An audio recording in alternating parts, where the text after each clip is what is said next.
By golly, I love playing that video because it means, gentlemen, joining me tonight, that FC Cincinnati is victorious. And not only is it once this season at home, it's 1, 2, 3, 4, 5, 6 times more than the last 3 years combined in what has been a tough run for FC Cincinnati. Guys, this is a different voice, as I'm sure you've been hearing. Boston Razzle Dazzle Brazzle is somewhere in the middle of the ocean. Hopefully, his beautiful bride Kona is not pushing him overboard. We don't see any crazy things with Boston Razzle Dazzle Brazzle being lost at sea. But, you're in good hands tonight. I guess we'll call it the Kenneth Vermeer of hosts. Brian Weigel is in the host chair tonight. I'm joined by a crack team of fellas, hearing the giggles in the background, as I'm sure you know.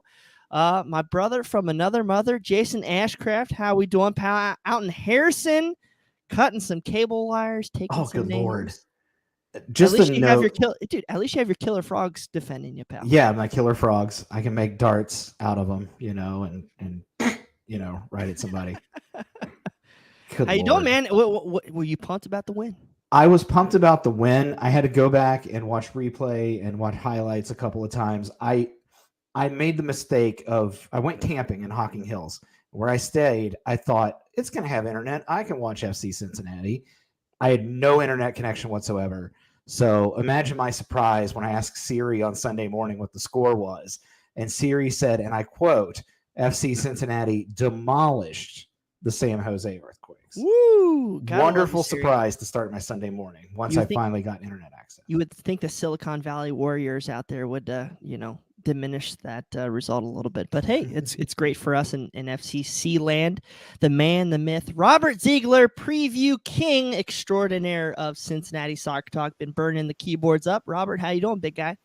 Doing very well, thank you. Still buoyed by the energy generated from a 6-0 win. Yeah, I'll tell you what, man. It's nothing like we haven't experienced this in years. The excitement in September going into October. I remember the past couple of years sitting through writing some of these game stories and recaps, and what I think Brad says, like, there's only like 10,000 ways, or there's 10,000 ways to say we're terrible or something like that. I butchered it, but glad to have you, pal. Glad that you're a member of this team this year, and have some fun stuff to write about. So we appreciate all your efforts over at CincinnatiSoccerTalk.com. Now, the smartest man, Coach Goff, I'm sure will probably disagree with Matt, with me on that one, but one of the smartest guys alive in CST land, Nate Gilman. Buddy, how you doing? Love that kit top you got on there. Yeah, thanks. I would disagree with that characterization too, but appreciate it all the same. Yeah, I think this is the first show I've been on where I actually get to hear that music in the intro, waiting to go live. So it's a nice change, and hopefully will happen more and more. I hope so. Four matches left in the season. Gentlemen, as I was writing the show notes, I was kind of counting down. I'm like, man, we only got 4 games left. And then my whole psyche went to, oh my goodness, we're almost to the point where MLS is about to release their off-season schedule. It's like, oh, but hey, that means we're just closer to the World Cup, which is also going to be very exciting end of 2022. Guys, in FC Cincinnati land, please send us your best and worst as we get into this evening. We love to read some of the best that we have out there. My man Rupesh, his best. Roman, worst. The fields the club played on last week. Ouch. I think that's a self-dig at FC Cincinnati a little bit there. So glad to have you guys all here. Clifford Adams, best 6-0, worst beer is fattening. I feel you, especially in the NYCFC blue kit top I got on. Unfortunately, my youth soccer team that I'm coaching this fall is NYCFC blue, or a lot of you would call Man City blue. Hey, we won as well this weekend, so got to be happy about that. Guys, let's recap the week it was. Get into your best and your worst of the week, as I'm sure all y'all know if you were paying attention in FCC land.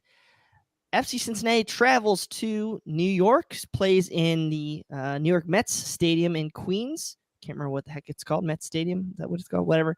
Citi Field.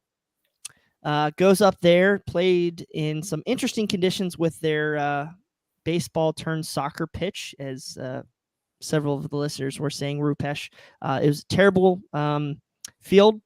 No Lucho Costa. I think we only had like 3 or 4 standard starters, and that includes the goalkeeper, Roman Celentano. But hey, they go up there and snatch a point via own goal. And of course, some controversy, which we'll talk about here a little bit later. So that, hey, going up to New York and having a 1-1 draw is far from the worst thing that could have happened for us this week. And then, of course, what these beautiful gentlemen were talking about, 6-0 thrashing, setting records in TQL Stadium over the San Jose Earthquake. Jason, I'm going to let you kick it off this week with your best and worst of the week. Sure. In honor of Jeff Tebbets, who's not with us tonight, I'm going to start with my worst. And my worst was not finishing the job at NYCFC. There was opportunities there that were missed, and not to make lemons out of lemonade. But the fact that we couldn't get 3 points on the road kind of is making it a little bit down to the wire for us in terms of playoff contention. Had we picked up 3 points on the road and also picked up 3 points this past weekend, we would be in a much, I think, more confident place in terms of making the playoffs, even though we're in a pretty good spot right now. My best is a blowout, baby. How long have we been wanting to see that at TQL Stadium? I mean, you had Brenner with should have been 4 goals, 1 getting called back. You had Yuya Kubo getting his first goal in 3 seasons, I think, almost. The dude was playing really confidently, and I had a friend who was at the game, a coworker, and he has only ever been to TQL Stadium one other time, and he was saying how much fun it was and how it was rocking to see that kind of performance out of FC Cincinnati. I wish I could have been there, but that's my best. Is finally we're getting a blowout. It was what they called Noche Latina night. Latin Heritage Night, fantastic representation. I wish they would add some of the Spanish announcer throughout every match. I mean, there's no reason why we can't do that every game. I had a great group family sitting right behind us. We, our normal season ticket people weren't behind us, and it was a very beautiful Hispanic family, and we got to hang out with their boys. And there's like 2 little boys, and they were high-fiving with Brian and celebrating. It was just a great time down in there, great vibes down in TQL Stadium. Of course, that 6-0 thrashing. Gotta love it. Nate, your best and worst. I think I'm going to follow Jason's lead here and lead off with the worst. And it has been mentioned by folks in the comments, just Citi Field in general as a venue for Major League Soccer, especially for the reigning MLS Cup champions. It's not exactly the image you want to be projecting for one of your marquee clubs around the world, playing on that terrible infield sod. I don't know how many different home venues they've played in this year, but MLS needs to do something about it, I think. Hey, they had a bigger champions banner in Citi Field than they do Yankee Stadium. I was wondering if they made possible? it so small so that they could pack it up and move it all over. Yeah, they just went to fast signs. Just went to fast signs and had them print off something for them so they can move it around. And then, not to belabor that, but so my best is, finally winning penalties. And I don't mean this in like a way to take down pro or all the officiating controversies we've had this season. But it's a lot easier to win penalties when you're actually in and around your opponent's box, which, FC Cincinnati was against San Jose. I looked, they had 38 touches in San Jose's penalty area. And I think just simple math says that, if you're in the box and creating dangerous opportunities, you're more likely to be fouled there. And even MLS refs will have to call some of those. So earning penalties because you're actually in dangerous positions is my best. Nate, I'm going to follow up with you on a question on that front. So what do you think the impact that Sergio Santos brought in these past 2 matches, especially to your point of penetrating the box and, possibly getting screwed a little bit. Yeah. He's been great since he's come back, and he looks exactly like kind of the best case scenario that we hoped for, which is a striker who can replace either Brenner or Vasquez later in the match. And he's a pest. He's annoying, clearly annoying to defenders. Will play physical, but then also has that pace to attack tired defenders. And, you know, it's one penalty. Maybe you should have won another. Certainly earned a red card. Yes. So, and I'm sure we can get to it, you know, as we're looking at the playoff push. But having this team be as healthy as it is right now is huge. And having Santos coming off the bench, and well, I'm sure we'll get to Yu Yakubo as well. But this is just like the deepest this team has ever been, basically. And, you know, everybody seems to be peaking kind of at the right time. That was me knocking on my wooden desk there, Nate. Yes. Robert, love to hear your takes on the week. Just want to quick piggyback on what Nate said about Sergio being annoying to other teams. And I want to say his counterpart as a reserve forward, Dom Badgie, is annoying to me as an FC Cincinnati fan. But at any rate, we won't get into that anymore. But for worst, kind of along the line, to do with that, I think. But that match Wednesday was not a very entertaining match to watch, to be honest. A lot of fouls. The play was never that quick, not a lot of fun play. So that I found pretty unsavory just in terms of viewing. The best in the context of a 6-0 win was the team weathering the storm. There were a pretty good part of that first half where San Jose could have gone up a couple of goals, and Roman Celentano for a 6-0 win really stood on his head, made at least 4, to me, highlight reel saves, just very strong. And then in the context, again, of that, just the whole team kind of withstanding that and then really turning it on in the second half, right at the end of the first half and in the second half. But just that fighting spirit that they've shown most of the season, sometimes in the context of a close loss or a draw, they showed it to put themselves in a position to really turn on the afterburners in the second half. So still that mentality that Pat Noonan has created with his team is really its very strongest suit, even though it's not its only strong suit. Yeah, it's all good points there, man. I think the dynamic duo of Albright and Noonan has been something spectacular. And it's kind of to Nate's point, and Jason, and you're all three, you guys really. Noonan now has the tools that no other FCC coach has had in this time, besides the last year of the USL under Alan Koch, I think, really, to be able to bring in whatever tool you need. And now with the re-addition of Ronald Monterita, which I called him my man of the match for Wednesday night, just seeing him on the pitch there was extraordinary for FCC. I guess jumping to my best and worst of the week, we'll start with my worst. No, we'll go with the best. I think, again, Coach Noonan, while I think the first half of each game had us in good positions at the end of it, I don't think we were necessarily set up tactically to succeed.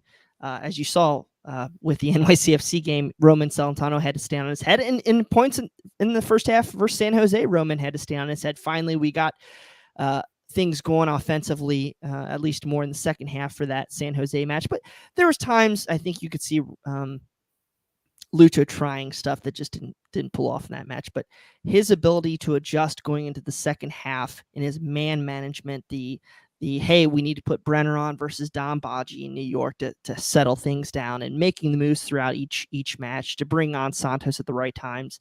I think that's exactly what we need. And I think you could even go back to the Columbus match and see, hey, putting Dom Badgie and Santos in, they almost pulled it off.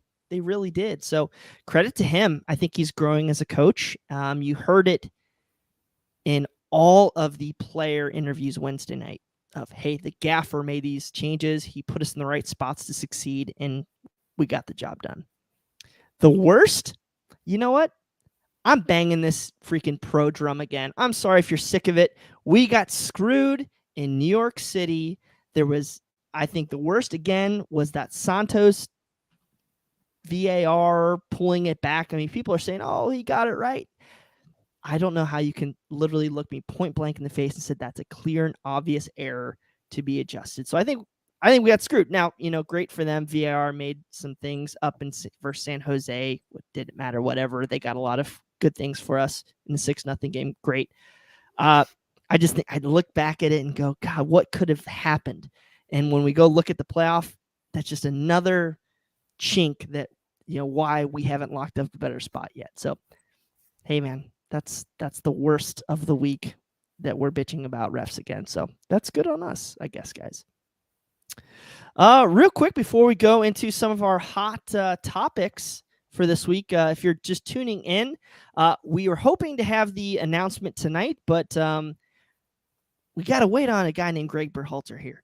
So CST live show Friday, September 23rd down at the Sam Adams Tap Room in OTR. We're going to be having a live show with one FC Cincinnati player. Should be an electric newcomer that has mattered a whole hell of a lot to FC Cincinnati this past 6 games. So hopefully we'll have that player to announce sometime later this week. But hey, we got to respect the red, white, and blue and see what happens. So join us down at Samuel Adams Tap Room in OTR for a CST live show Friday, September 23rd, beginning right about 7 p.m. I think I'll be coming into town that day.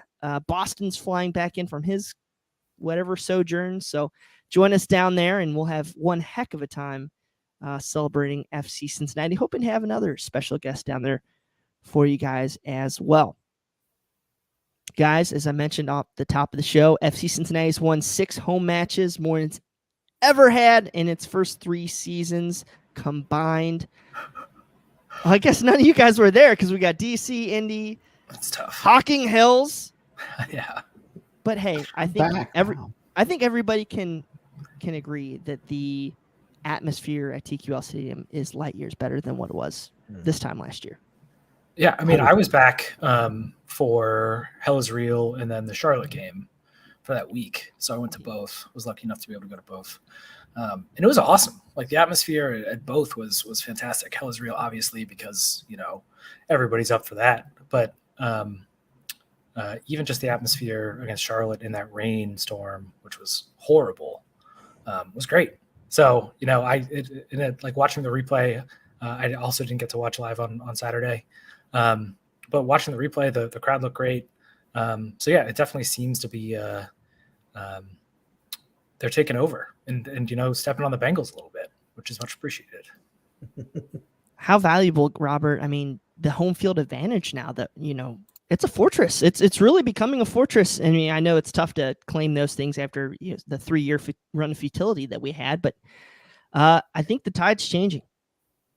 Just the audio. There's just this sense of it's not just the volume, but there's an energy behind it, right? And the games that I've been to this year has impressed me. And if you think about just the opposite end of that, a totally dead atmosphere somewhere. I went to a Columbus Crew game at Ohio Stadium, year 1 of MLS. I was at an LA Galaxy game in the Rose Bowl back in 98.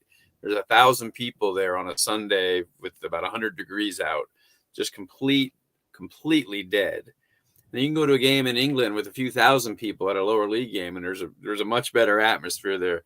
Cincinnati has got to be a contender for the best atmosphere in Major League Soccer. I understand Portland and Seattle are the places you think about normally, but I think Cincinnati deserves to be in that conversation just based on what they're doing consistently, including in some matches where it wasn't going so great. There's just a real evolution there, it seems like to me.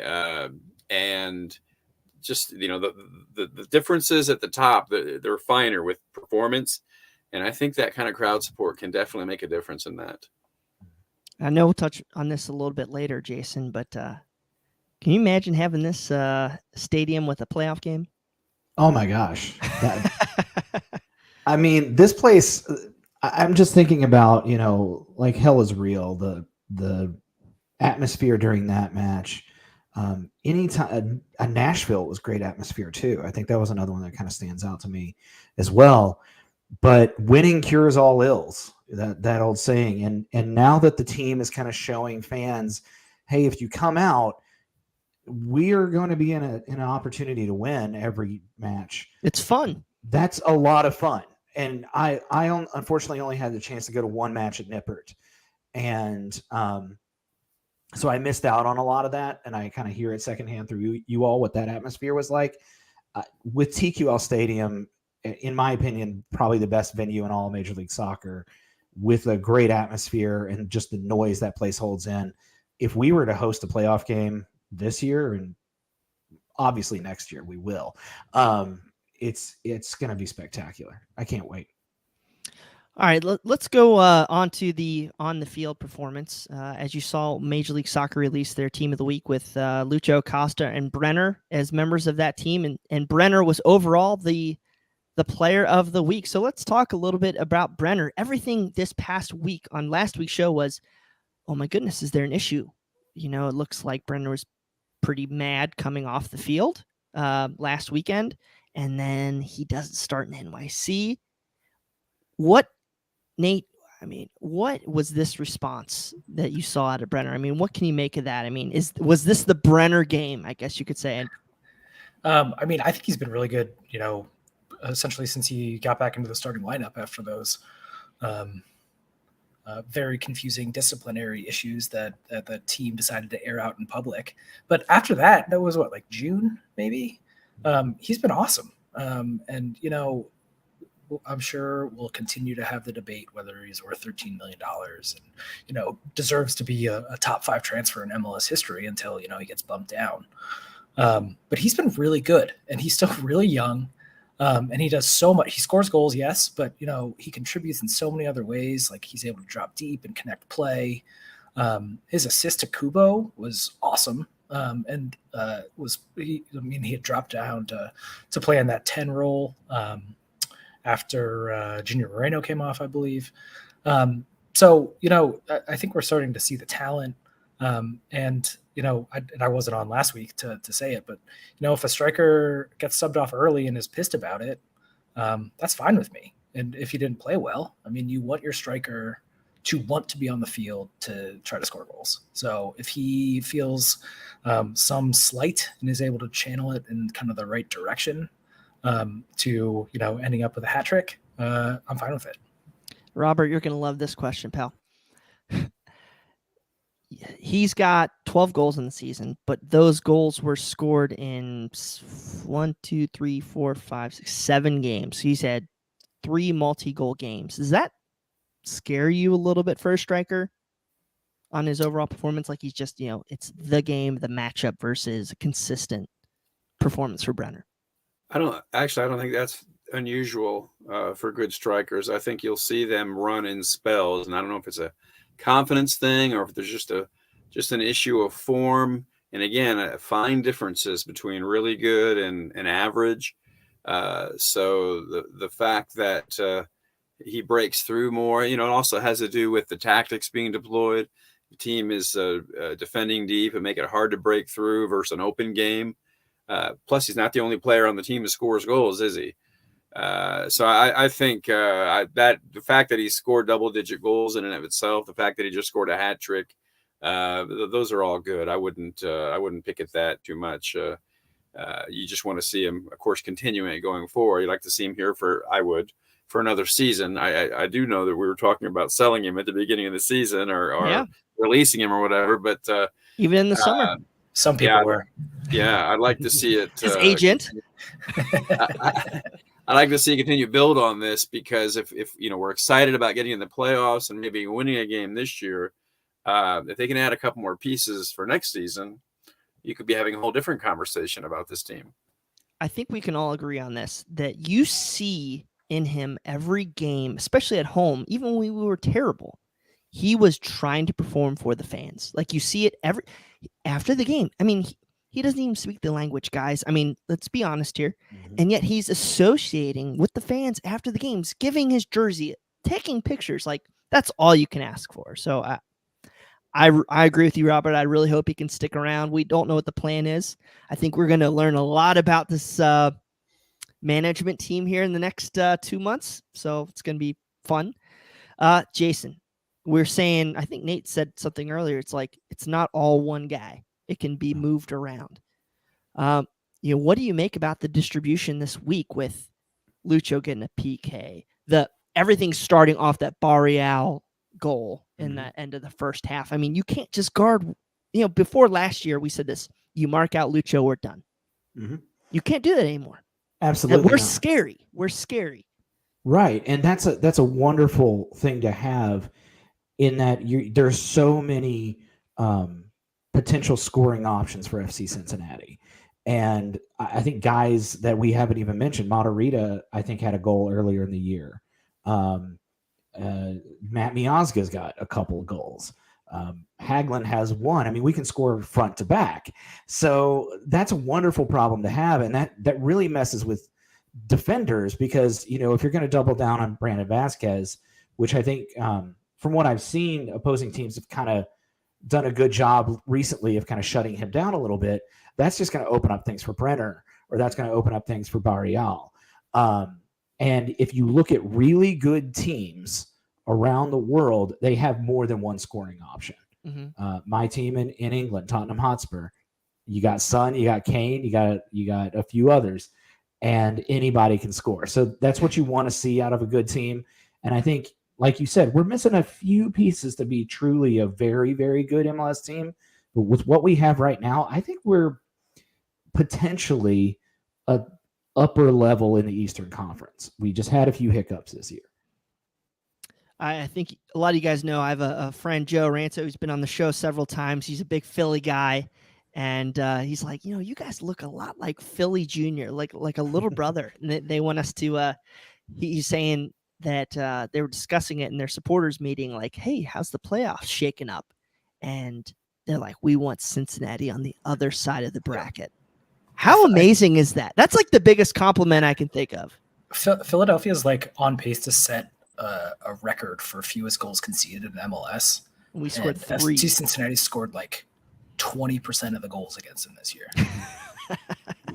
They're a bad matchup for them. And like both those games, it was a 1-1 draw in Philly, and then was it 3-0 in TQL?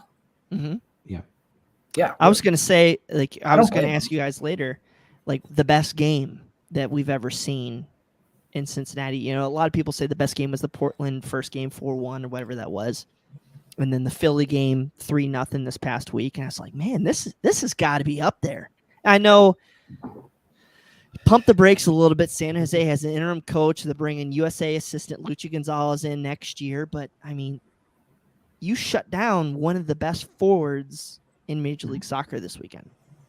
I mean, anytime you put a touchdown up on another team, it's going to be in your in your top, 10, 15 games of all time. But I think the difference is, for me, between watching this match and maybe the Philly match, I think the Philly match was the most complete game. Yeah. Everybody seemed to be really going on all cylinders. And yeah, San Jose, it was more of a second half, just absolute blitz in the second half. Philly, to me, felt like a more complete game. And to me, just the level of competition makes that probably the best game that I've seen FC Cincinnati play since entering MLS. Awesome. Before we get on our next question here. Oh, sorry. Go ahead, Robert. Sorry. Well, I just want to say, I agree with that. It was against a better opponent. It was a better overall performance. Not to take away at all from the FCC performance, San Jose did quit a little bit as that second half went on. I mean, I think you look at the one goal that Brenner scored, it was kind of an under 8 goal. A defender trying to clear the ball, kicks it straight at him. It bounds off of him, and he comes in and gets a one-on-one with the goalkeeper. Also, his first goal, there was a wonderful dummy by the San Jose defender. I don't know if you noticed that, but he just let the ball go right through the wickets. And, oh, by the way, here's this $13 million striker waiting for it to knock it in. But, that's not anything to apologize for from the home team's perspective. But that's another reason, though, I would look at the Philadelphia game as the better performance by a little bit anyway. Hey, when it comes to scouting Brenner, like, we're just going to tell like the Portuguese team or whoever that buys him, like, hey, just don't look at that. It's all right. All right. Before we jump into our next topic of this game, do have a special announcement for you. This week, we are actually going to have a special sit-down with FC Cincinnati keeper Roman Celentano. It's going to be a special CST podcast brought to you this week, Tuesday, Wednesday, probably going to be Wednesday release, with Coach Brad Goff and Brad Weigel making his triumphant return. Are going to sit down with a, I would say 1v1, but we'll call it a 2v1 with Roman Celentano. So if you have any questions, you want to have us ask Roman anything, please feel free to put it in the chat or feedback at CincinnatiSoccerTalk.com. Also, guys, CST, we have a month left in the season, hopefully a little bit more with playoffs, but things are changing. We're going to be updating some things, maybe switching out our lineup a little bit with our show. So if there's anything specifically that you want to see with Cincinnati Soccer Talk, please send us an email at feedback@CincinnatiSoccerTalk.com or drop us a DM on Twitter. We'd love to hear what you guys want to get out of CST. Nate, perfect example. Everybody wanted to see more in-depth analysis, and Nate is a genius, steps up to the plate. And yes, you are, pal. Don't shake your head if you can't see the video.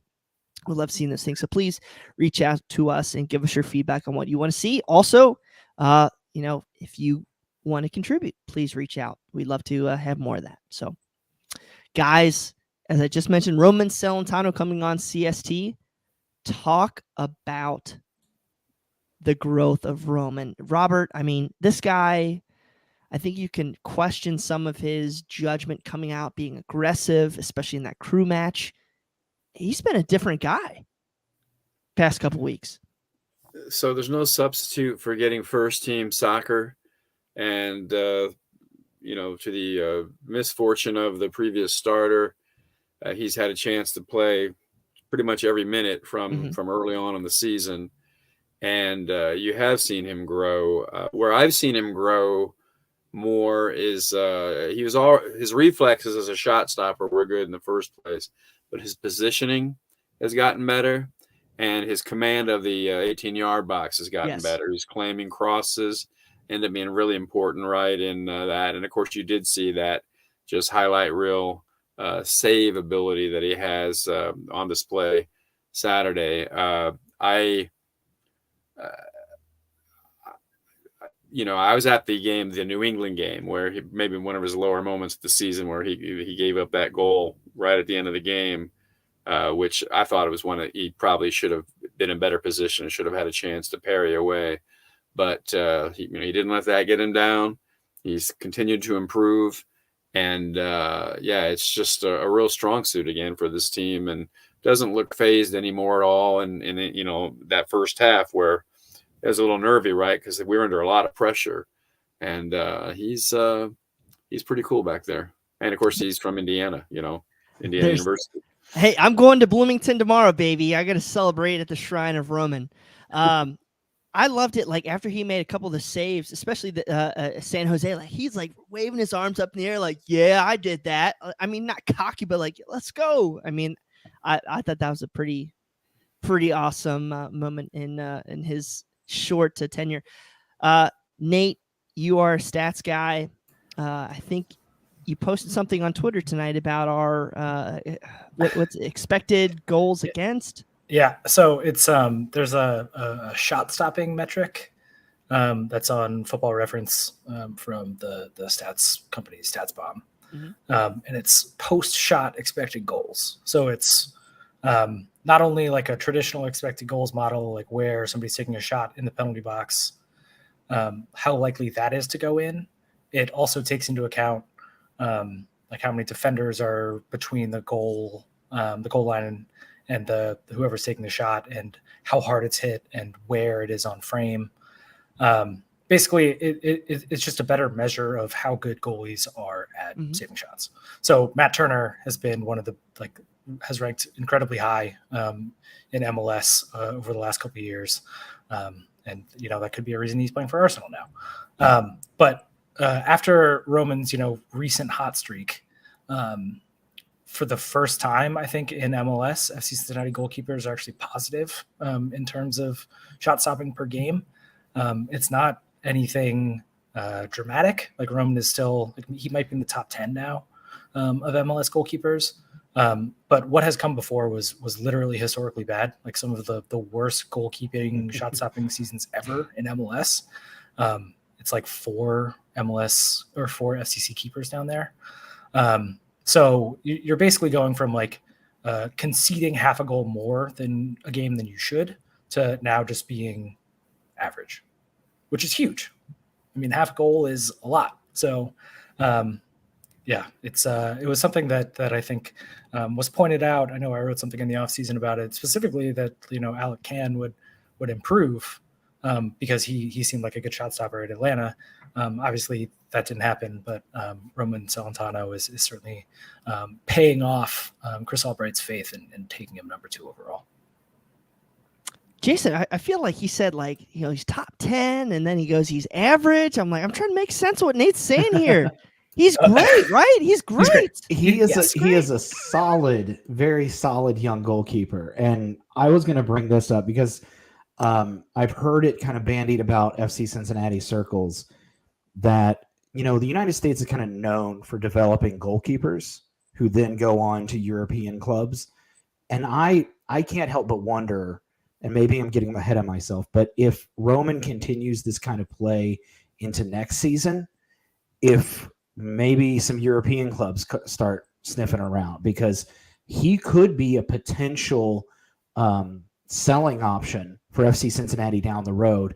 Fingers crossed he keeps up this kind of play.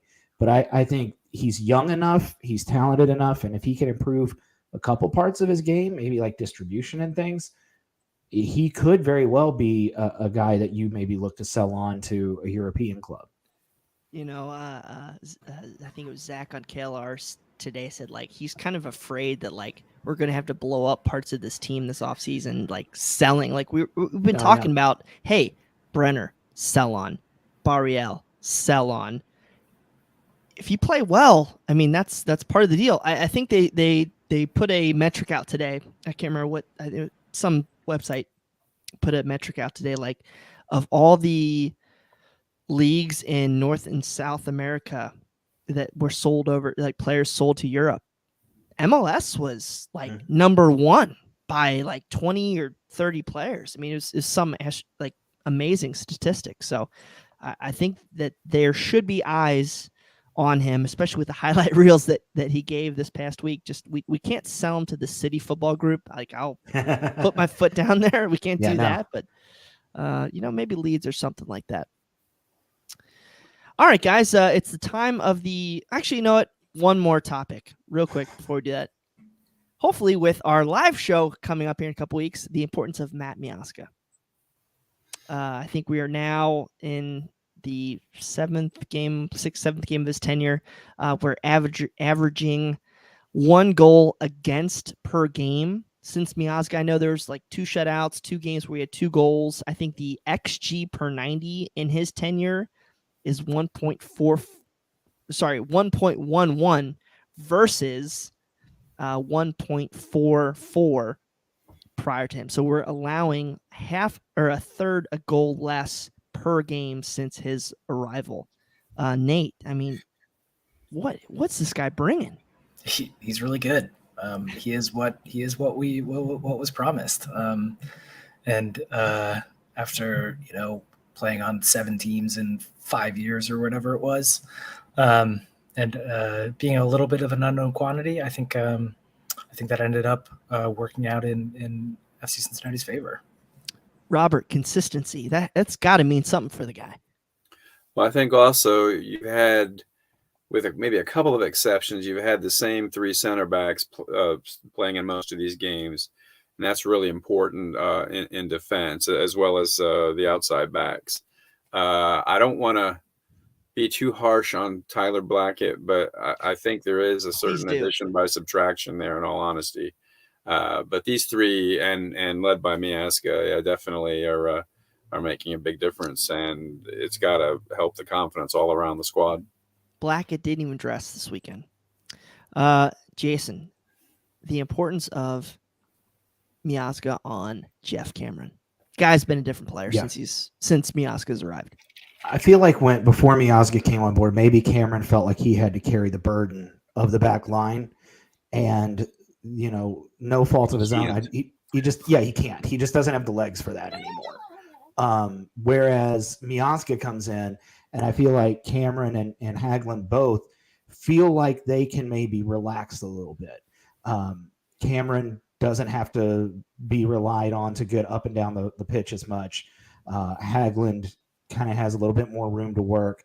And then, Miazga knows what he's doing. I was struck by the first game when he came in and started, how he's pointing to where everybody should be. And it just seemed, I really feel like for Cameron, it is a confidence thing. He knows that he has somebody he trusts in there, and he doesn't have to worry about somebody, really making a big mistake. Sorry, go ahead, Nate. I was just going to say, I mean, the impact on Cameron has been huge, but it's also been huge on Barrial, who's still very much coming into his own as a wingback. And I think we can all agree that, the work rate is there, and he is going to try, and he's going to run a ton. But his defensive positioning might not be the best, and he's going to make mistakes. It's definitely worth it for what he provides going forward. But having an athletic center back like Miazga, who can cover ground, but who's also seems to be like an incredibly smart defender, having him over there to shut down counters when Barrio gets caught too far outfield has been huge. Yeah. The couple things I noticed with Miazga, and I know there was a point in the New York City game where he gave the ball to, I think, Gaddis in traffic, and it was a terrible decision because Gaddis was hung out to dry. But for the most part, his distribution has been very well received, getting the ball forward. I think hopefully it'll put Moreno and Obi under less pressure. And how much of a shout was it that he was the captain for the game in New York? I think that's a huge thing. You've seen him and Obi now have been captain. I think that's a huge testament to the type of player that Albright and Noonan are trying to bring in. Well, it's a testament to how much they're respected in the locker room, too. Mm-hmm. I think for two new guys, and in Miazga's case, only being here like maybe a month or so, to already have the armband is huge. And that's great when you know that Lucho's not going to be able to play every match. Yeah. All right, guys. I think we put a pretty good bow on the week that was, and it's amazing to talk about how we have good things here in Cincinnati versus how bad X player was. So just appreciate it, and hopefully we can have this same vibe over the next 4 matches. Real quick, our show is brought to you by our sponsor, Suero X. Our friends at Suero X, they've been doing great stuff, killing it on the shelves. I think you can find them at Jungle Gyms. I love their flavors. Every time I buy a box online, my wife steals it before I can get most of the different flavors. I know lemon, lime, grape, all those great things. So go check out their stuff. I think we also have a special promo code for Suero X.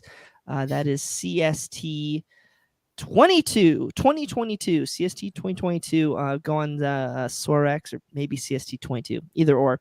Go on sorex.com, order their stuff. It's great stuff. The rehydration that you have for these guys, it's a really great flavorful energy drink. So please check them out. They allow us to send our photographers on the road, get our guys in the press box, and really just make everything a little bit better. Have editors for Coach's Show. So we appreciate all those guys and what they do. Real quick, also special shout out to all of our supporters. You're going to have a guy that hopefully will pronounce your names correctly.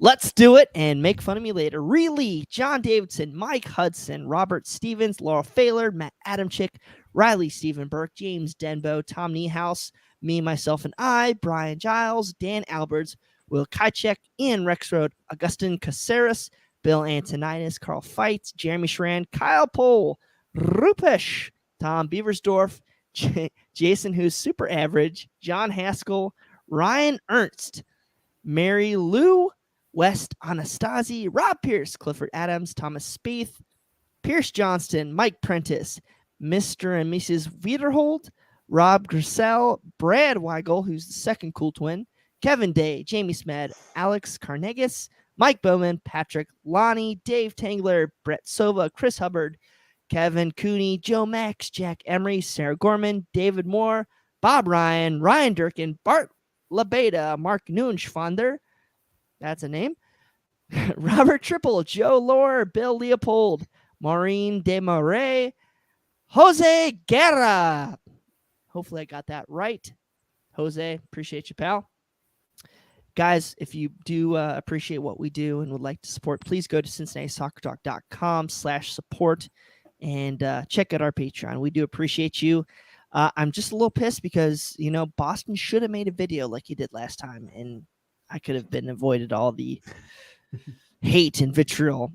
Real quick as well, if you do have a moment, I personally chart this. So Cincinnati Soccer Talk, ups and downs over the past couple of years due to a lot of it being how good our team is, but consistently, Cincinnati Soccer Talk is ranked in the top 50 of soccer podcasts in the United States. That includes the Tottenham Hotspur stuff, you're welcome.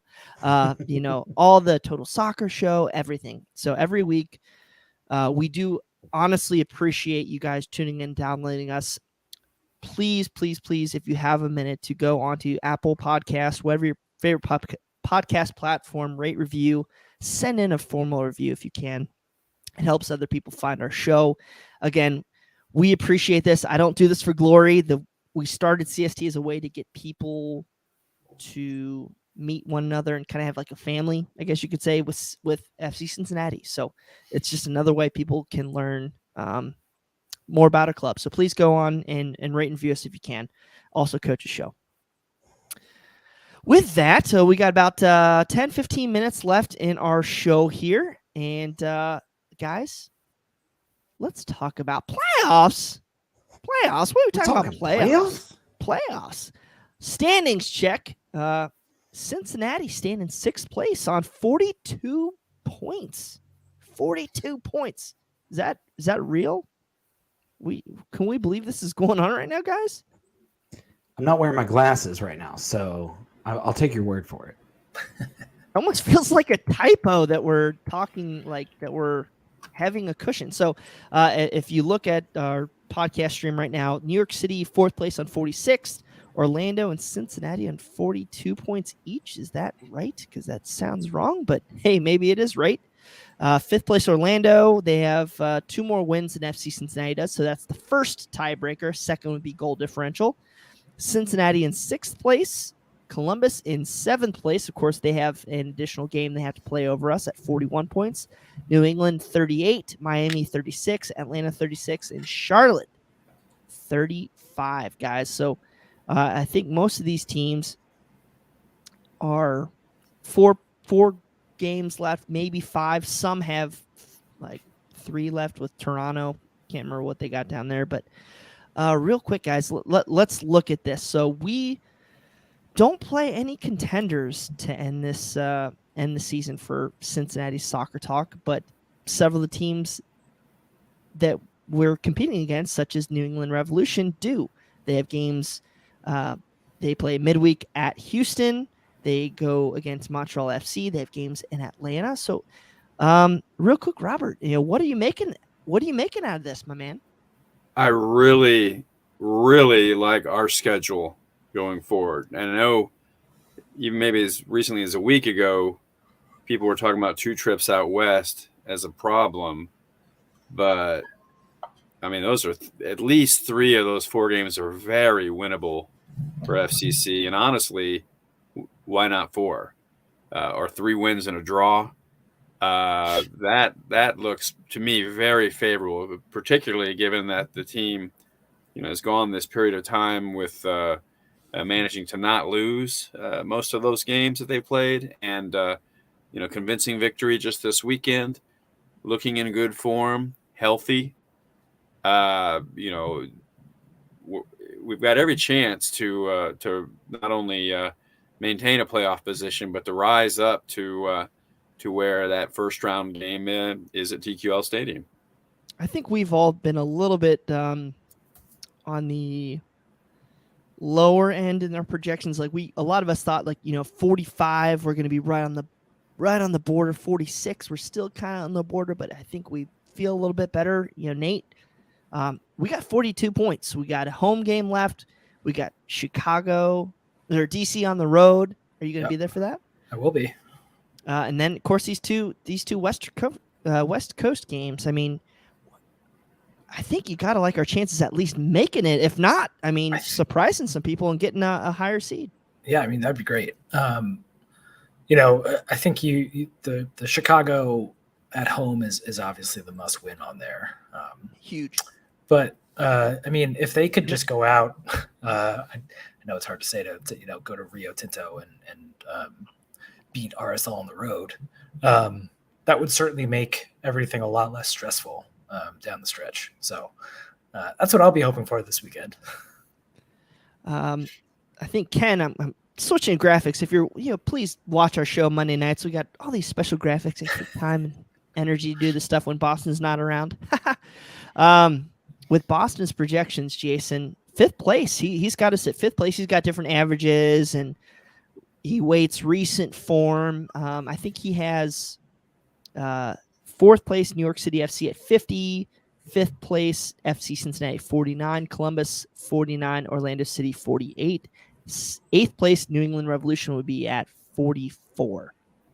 You feeling warm and fuzzy, or you still like we need that one more win? I think we need that one more win. I'd be much more comfortable. I think we all would with 2 more wins, and the crew in Orlando City kind of helping us out a little bit. But man, if you look where this team was the past 3 seasons, talking about maybe finishing 5th place, and then you look at that, if this projection were to hold out, which, I don't know what the likelihood is based on New York City's recent run of form, but if we could go to New York City in a first round game playing at, I don't know, the Coney Island baseball field this time, that's a pretty good matchup. I think 5th place is more than achievable. I'm going to be more comfortable if we can get a draw this weekend and maybe pick up another win or 2. You have to win at home against Chicago. You just have to.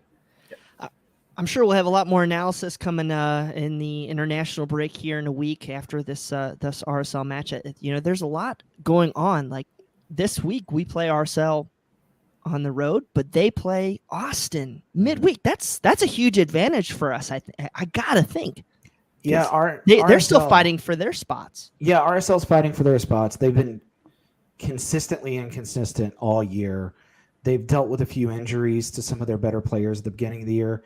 But they're a decent team. They're not a pushover by any stretch of the imagination. Is the Austin game at Austin? Yes. Yeah. So it's going to be a tough matchup at America First Field now, not Rio Tinto. I was hoping somebody was going to say it. Yeah, America First Field. So Jeff Cameron's going to feel really comfortable there. Oh, man. But you're playing at altitude. It's 4,000 feet altitude. Air quality is not always that great either. And it's a tough place to play. That crowd is usually up for it. And I know they just drew 0-0 with DC. That boggles my mind, but they do have a tendency to play to their opposition this year. So if we can come out of Salt Lake with a draw, I'm going to be more than happy. I think I put down 2-2 draw in the Growler Cup. Yeah. The one thing I was going to say is Rio Tinto. Get it right. Yes. RSL Stadium. They have not always had the best. They've been a good fan base, but they haven't. I would say it's been a good fan base, but never exceptional on the attendance front. But they're selling out almost every game this year. They're averaging over 20,000 versus 15,000 last year. It's not going to be an easy atmosphere. No, and when I'm sorry to bogart this conversation, but I moved back to Cincinnati from Salt Lake after living there for 8 years. And when I moved out there in 2013, that was the year they made the MLS Cup run and made it to the US Open Cup final. So that year, and then 2014, 2015, the atmosphere was great. Mm-hmm. And then you had several years of the team kind of just being mediocre. And they had gotten so used to, from that run of 2009 to 2014, being a really good team, that I think the fans were just not happy with the direction of the club. They had an owner situation. They got a new owner in. one of the owners is local. They've really done a lot better marketing. They've done a lot more engagement with the fans. And I'll tell you, having been there for like a Western Conference final or big matches in CONCACAF Champions League, that place can get rocking. It's a different atmosphere from TQL or Columbus or some of these like Eastern Coast places. It's similar to like if Houston were really good. That's kind of what the atmosphere would be like. And it's a tough out. And they've been doing a great job of bringing fans out to America First Credit Union field. Okay, ye of little faith. That stadium is going to be so quiet you can hear a pin drop at the end of the game. This is an FCC win this weekend. You heard me say it here. It's going to be a late one. It's going to be a late one for us, 9:30 kickoff, something like that.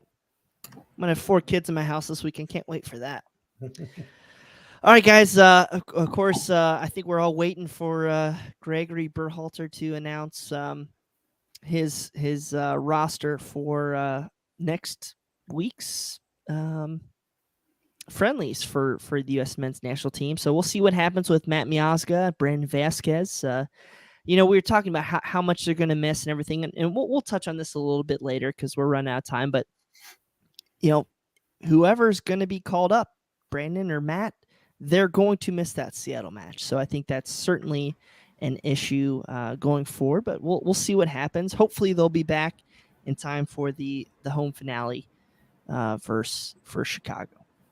I feel a whole lot better about that with how Sergio Santos has played in the last couple matches. So, all right, guys. I appreciate your time coming out to talk a little FC Cincinnati this week. It's so much more fun to talk when they're winning games. So, real quick, let's unless you guys have anything else, let's dive down into our final thoughts for this evening in this show. 307 without Boston, Razzle Dazzle Brazzle. Please give me all the feedback, and if you want to rate and review us, tell me how awesome I am, just because my redhead self needs that. Jason, give us your final thoughts, pal. Final thoughts. It's a good time to be an FC Cincinnati fan. Regardless of how we make the playoffs and when we actually clinch the playoffs, to be in that discussion this late in the season. I think somebody in the chat said, wow, meaningful. It was Kevin Michael. Hooray, meaningful matches in September. How long have we been waiting for that to be coming up on decision day and actually having a decision to be made other than do we clinch the wooden spoon? So, I'm super excited with the way the team's playing right now. Super excited for all the fans that have been putting up with just garbage soccer for 3 years to be in a situation like we are now. It's super exciting, and I can't wait to get back out to TQL Stadium for that final home match of the year. Nate, good sir, give us your final thoughts. Yeah, I think mine builds directly off that. I was curious, so I looked. The Bengals opened their run to the Super Bowl last year today. So on September 12th, they beat the Minnesota Vikings on a walk-off field goal, I think. The day before that, so September 11th, 2021, FC Cincinnati won its last game of the season, or its final game of the season. They beat Toronto 2-0. If you're still listening to this, or if you're an FC Cincinnati fan, you probably remember what happened next, which is they lost their last 12 games and were outscored 36-14 down that stretch. It was awful. So, if everything falls apart and they don't make the playoffs, it'll be disappointing. But this season, getting to watch meaningful soccer in September into October is so much better than losing 12 straight and that disaster of a Tyrone Marshall era. Love you, pal. Appreciate you coming on the show. Guys, please check out all of Nate's awesome content on CincinnatiSoccerTalk.com. Robert. I would just say it's worth shouting out as somebody newer to following FCC, to the fans that have made the franchise, made the club what it is through their faithful support. in the USL days and through, I won't say thick and thin of MLS, just thin for 3 years. And, while they're reaping some benefits of that now, I think it's worth just crediting all of you in the fan base for your faithfulness toward this team, toward the city, the club. Despite having lots of reasons to start ignoring it, the fan support really is a significant factor in the success that this team is having. And I kind of feel like that's more true in soccer than it is in other sports.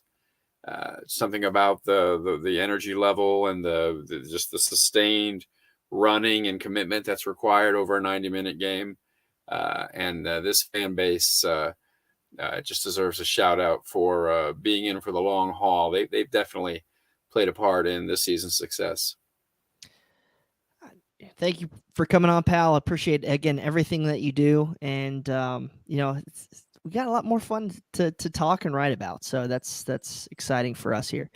I'm just going to keep harping on the culture change of FC Cincinnati. None of that was more prevalent to me than in the NYCFC match midweek this past week. I don't know if you noticed this, but we were having issues possessing the ball. Captain Obvious. And in the past, we just roll over and die. Well, guess what happened? Obi Wobodo just started thrashing people. And he said, you know what? You're not going to do this around here. I'm going to be, if you're going to keep moving this ball around, I'm going to be in your ear. And we've never had that bite on this team. And I just appreciate all the changes that we see. And if you can just identify little things on how we're progressing every week, I mean, it's going to be I think it's going to be a good future. I mean, we might have growing pains next year. We'll see what happens. But I just love seeing those little things. Obi, God, I love watching that dude. Yes, he's frustrating sometimes, but yeah, it's, he was in those guys. Like he went in a couple of times, and these guys are like, yeah, I'm going to watch my back now when I have this ball in the midfield. So love having them and see what happens. So guys, I appreciate you listening to CST this week. One more show without Boston Razzle Dazzle Brazzle next week. For Nate, Jason, Robert, this is Brian Weigel signing off. And know what?